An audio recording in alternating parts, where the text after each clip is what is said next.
dañ koy door rek Khalifa Babacar revue des titres bi ak enquête mi nga xam ni xatam bu njëkk daal di indi li nga xam ni mooy gouvernement bu bees bi nga xam ni daal nañu koy amal ci week-end bi ñu génn muy leçon d'un remaniement. L'histoire se répète avec Tine et Diagne, deux hommes de refus qui ont du mal à cohabiter avec les politiques. ci journal boobu noonu di enquête yenn kaay ba tey mu ngi wax ci wàllum lu soxal ministre de l'intérieur ak tamit ministère de la justice.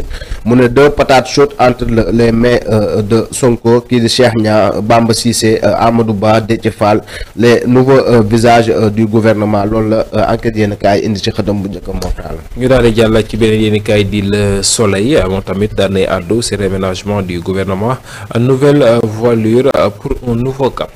Le nouvel attelage gouvernemental a été dévoilé ce samedi dans la soirée waaye tamit mu ngi marqué bu baax a baax ñu départ Ousmane Diagne mi nekkoon justice, Jean-Baptiste Tine mi nekkoon intérieur ak ki nga xamante ne mooy Mountaga Diawo tourisme waaye tamit entrée yu ñu remarqué bu baax a baax ku si mel ni maître Bamba Cissé dugg na intérieur, Déthié Fall infrastructure, Cheikh Niang affaires étrangères.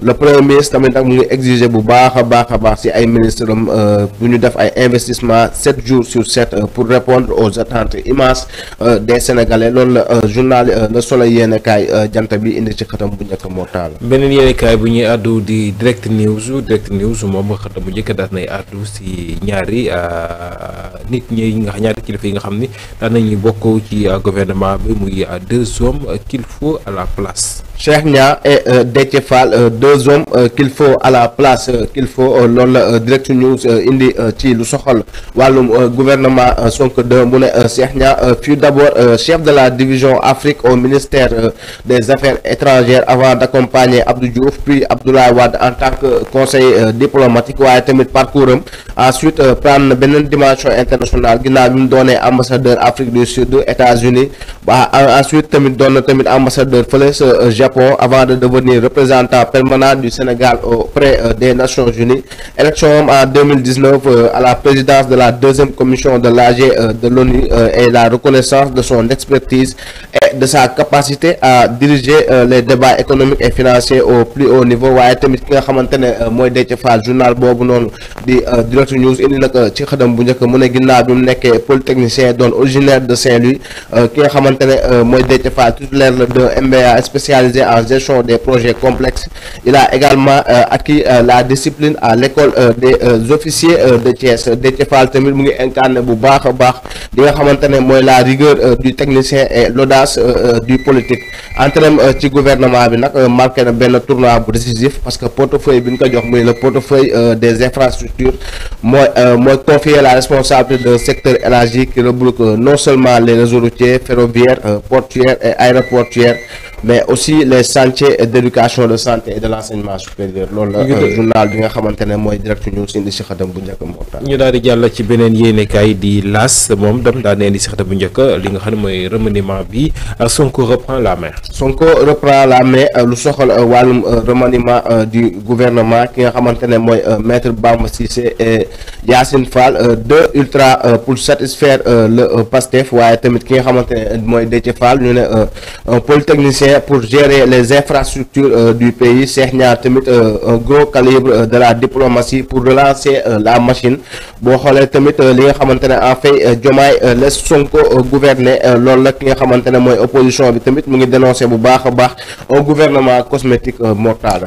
yor bi ci la ñuy àddu moom tamit daan nay àddu si boobu lépp remaniement ministériel, continuité et renouveau pour un Sénégal ambitieux. Continuité et renouveau pour un Sénégal ambitieux mu soxal wàllum remaniement ministériel bi li nga xamante ne mooy le président de la République Bassirou Diomaye Faye ak ki nga xam ne mooy premier ministre di Elimane Diawrigne Ousmane Sonko ñoom procédé un reménagement ministériel stratégique bi nga xamante ne li ko tax a jug rek mooy renforcer efficacité ak réactivité action gouvernementale bi waaye tamit li nga xamante ne entre maintien des ministres expérimentés et arrivée de nouveaux profils. Cette réorganisation entend conjuguer continuité et innovation pour faire face aux défis majeurs du Sénégal li nga xamante ne moo soxal wàllum justice wàllum sécurité diplomatie emploi éducation et développement économique loolu journal bi nga xamante ne mooy yor bi indi ci xëtam bu njëkk mortal.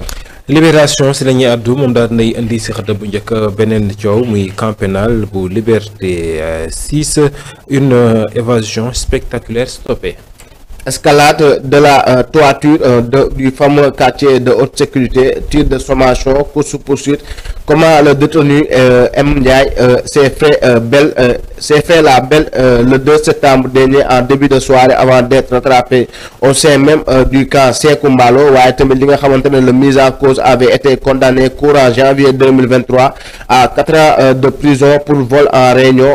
waaye ba tey ci xët bu njëkk boobu mu ngi wax tamit ci li nga xamante ne mooy changement dans le gouvernement, les nouvelles cartes du duo Sonko Diomaye Mortal.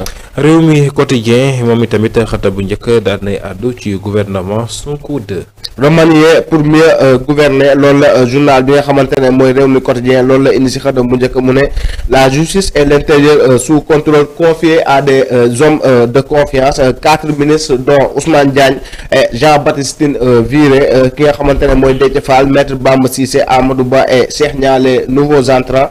waaye tamit Marie-Rose Faye la nouvelle porte-parole du gouvernement mortal. Source A moom daal nay àddu ci Birame Ndiaye, un des routiers enlevés au Mali qui a perdu toute sa fortune, waaye tamit gouvernement Sonko 2 fort de 31 membres. Birame Ndiaye, un des routiers enlevés au Mali et qui a perdu toute sa fortune, cauchemar d'ex. loolu la journal bi nga xamante ne mooy Source A titre ci xëtam bu njëkk muy raconter histoire boobu ñoom nee na ginnaaw bi nga xamante ne enlevé nañ ko apprenti ainsi qu'un chauffeur d'un camion et son apprenti aussi tamit qui avait quitté Bamako. S'ajoute à cela 2 autres apprentis yi nga xamante ne tamit ñu ngi nekkoon ci beneen camion boo xam ne dafa paanoon panne de roulement.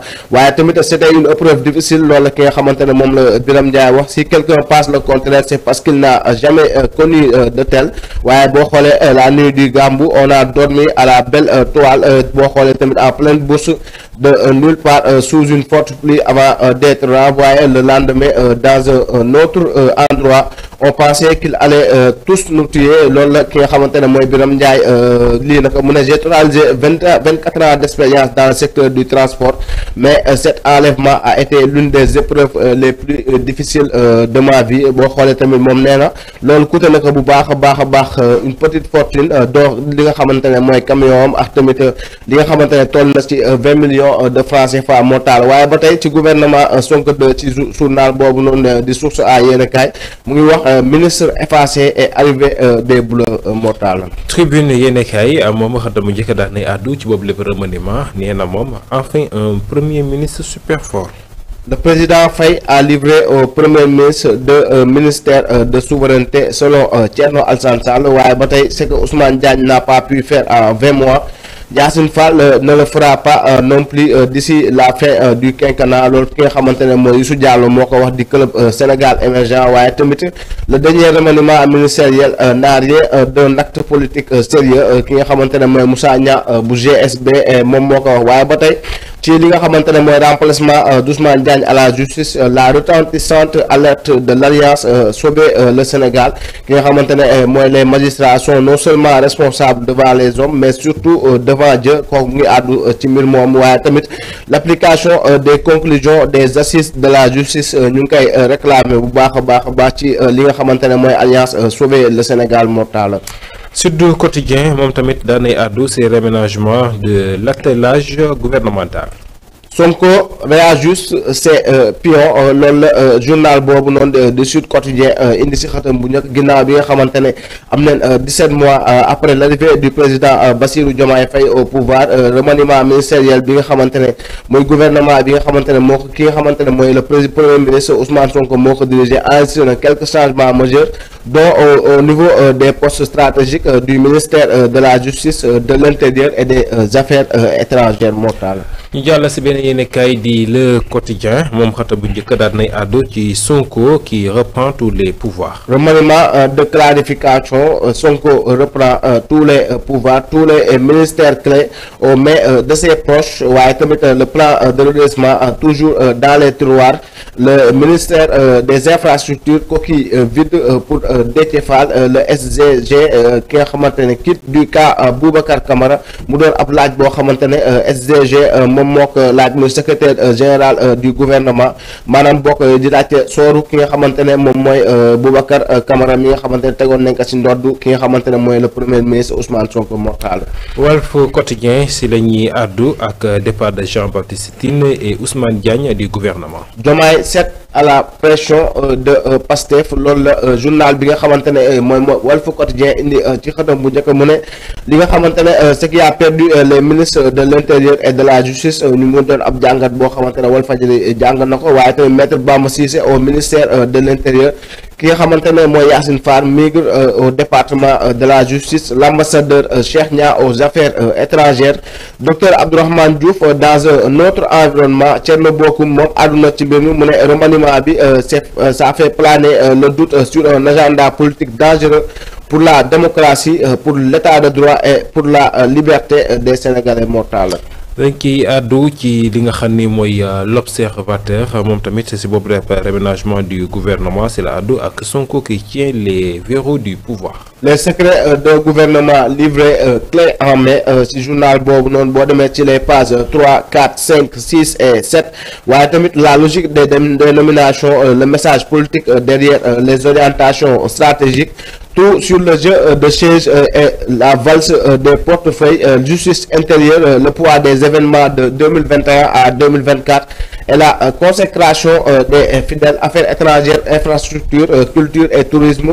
Le pari du souffle neuf, Ousmane Sonko, je serai intransigeant et très exigeant. Loolu la Ousmane Sonko addu ci journal boobu noonu di l'observateur waaye ba tey journal boobu noonu consacré na ab éditorial ci diggante ki nga xamante ne moom mooy ministre de la justice di Yacine Fall ak ki nga xamante ne mooy le ministre de l'intérieur maître Bamba Cissé mu ne ça va barder daanaka éditorial boobu noonu daal boo demee ci journal boobu noonu ci page 2 bi di nga ko gis bu baax a baax moo taal. dañuy koy jeexalee ak wàllum tàggat yaram ak point actu sport mais àddu ci li nga xam ne mooy fiasco de l'organisation du match Sénégal-Soudan.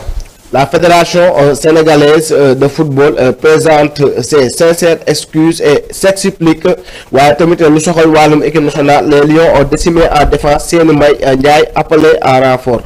ñu daal di àddu ci record moom tamit xëtam bu njëkk àdduna si mondial 2026 RD Congo Sénégal de demain. Le commando est arrivé à Kinshasa boo xoolee ki nga xamante ne nag mooy Moustapha Niakhaté moom blessé na ba tamit il est forfait ki nga xamante ne mooy Seydi Mbaye Ndiaye tamit moo ñëw en renfort waaye ki nga xamante ne mooy Amara Traoré tamit àdduna ci match li nga xamante ne mooy match bi nga xamante ne mooy diggante Sénégal ak Congo bu mardi bi mu ne mardi il faut avoir un buteur dans le ventre loolu la ki nga xamante ne mooy Amara Traoré di ancien coach wala di ancien sélectionneur équipe nationale bu Sénégal àddu ci mbir mi. dañu koy jeexalee ak Tribune Sport mi daal di àddu ci waat organisation bu Sénégal match Sénégal Soudan. La FSF reconnaît des manquements et présente ses excuses loolu la Tribune Sport indi ci xëtam bu njëkk mu doon soxal wàllum organisation match boobu la diggante Sénégal ak Soudan daanaka boo xoolee tamit mortal diggante journalistes yi influenceurs yi jur na coow lu bëri parce que ñu ngi laajte ndax ñoom influenceurs yi ñoo war a njiitu journalistes wala journalistes yi ñoo war a njiitu influenceurs yi li nga xamante ne mooy la fédération sénégalaise de football nag àdduna ci mbir mi reconnaître na ay manquements ba pare tamit mu ngi présenté excuse am waaye tamit soxal wàllum éliminatoire 2026 di RDC ak Sénégal un choc décisif pour la qualif ki nga xamante ne nag mooy Moustapha Niakhaté il est forfait waaye Seny Mbaye Ndiaye du moins arrive en renfort mortal. jërëjëf Khalifa Babacar si revue des titres bi nes tuuti ñu daal di dellu si waat ngir yaatal si ak ci commenté bi.